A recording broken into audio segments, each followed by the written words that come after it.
The COUNTIF function is a simple yet powerful Excel formula which lets you count up data in a table based on a criteria which you set.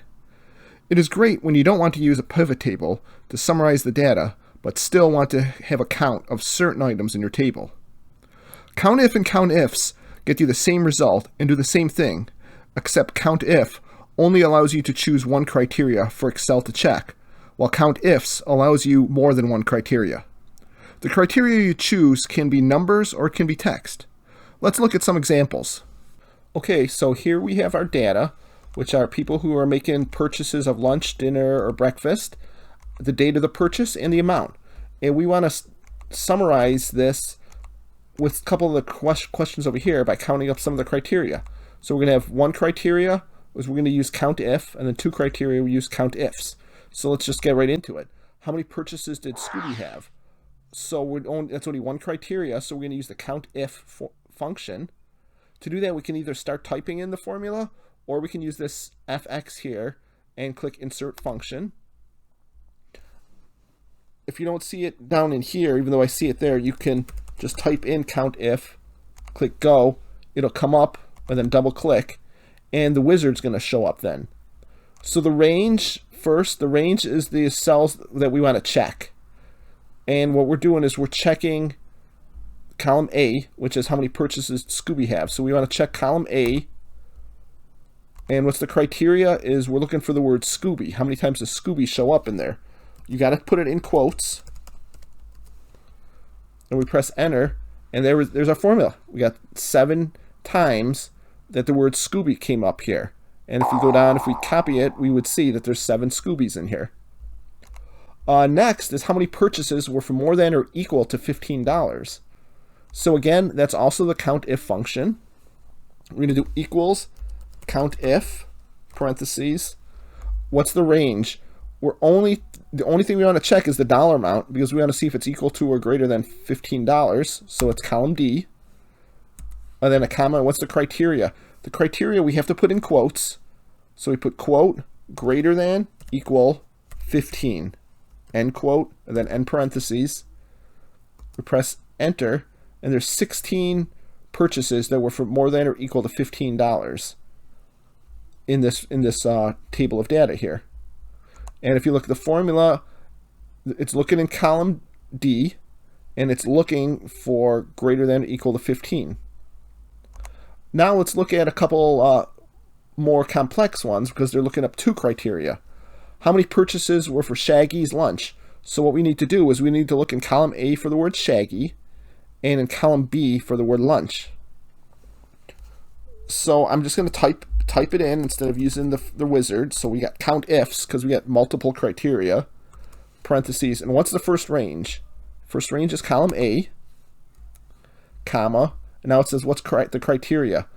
We could either type in the word Shaggy like we did for the first problem up here where we typed in Scooby, or because the word Shaggy is here, which sometimes you're just referencing another cell, we can just click on that and it's referencing cell I9.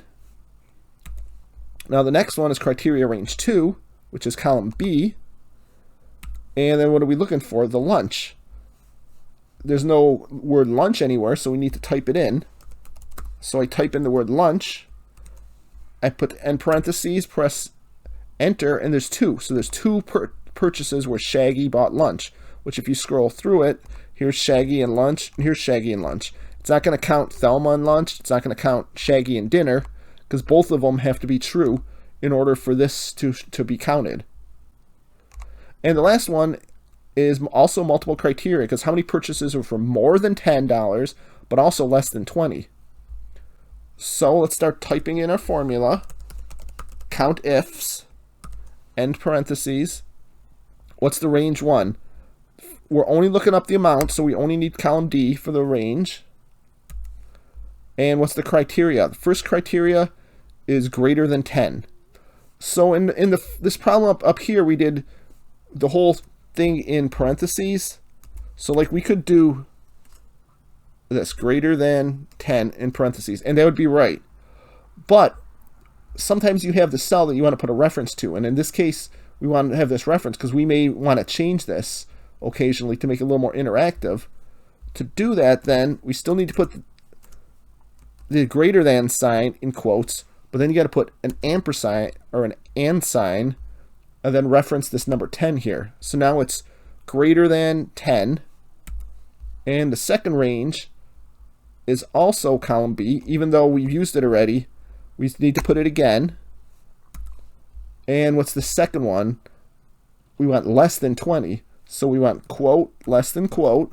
So we got the less than and 20, which is cell J11. So you do end parentheses and press OK. And there's 10 of them. So there's 10 times the meal was basically between 11 and 19. So because anything that's greater than 10 or less than 20. And then this is interactive because all of a sudden, if this 10 says, okay, now what's greater than 5? We press enter. All of a sudden, there's 14 of them now. If this maximum goes down to 15, it'll change, and then there's 6 of them. And we don't have to even touch the formula again because all we're doing are touching these cells right here. So that's it for the COUNTIF and COUNTIFS function. Both are very good functions when you need to count up data and you don't want to use a pivot table. You can use these. You can nest them in other functions, maybe in other if functions or many other ones. And I hope this was helpful for you. Check out our other videos. Give us a thumbs up if you like this. And we'll see you in the next video. Have a great day. Bye.